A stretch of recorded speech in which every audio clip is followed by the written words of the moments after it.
দেখেন গরুর পূজা কিভাবে শুরু হয় পৃথিবীতে প্রথম। বনি ইসরায়েলের এক দুষ্ট লোক ছিল, নাম সামিরি। সে সবাইরে বলল তোমাদের স্বর্ণগুলো ফালাও। স্বর্ণগুলো ফেললো, বনি ইসরায়েলের স্বর্ণগুলোকে গলিয়ে গরুর বাচ্চা বানালো, গোবৎস। জিব্রাইল আলাইহিস সালাম যে জমিনে এসেছিলেন, ওই ফেরেশতার পায়ের নিচের একটু মাটি সে বুদ্ধি করে প্যাকেটে রেখে দিছিল।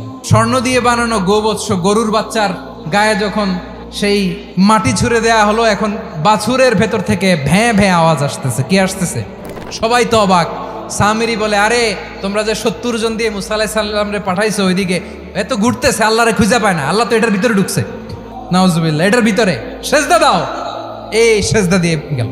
হারুন আলাইহিস সালাম তাদেরকে বুঝালেন, শিরক করো না, আল্লাহরে ভয় করো। শুধু এতটুকুই তিনি বুঝালেন, দাওয়াতি কাজ পালন করলেন, কিন্তু প্রতিরোধ করেন নাই। এই ঘটনা থেকে শিক্ষা কি?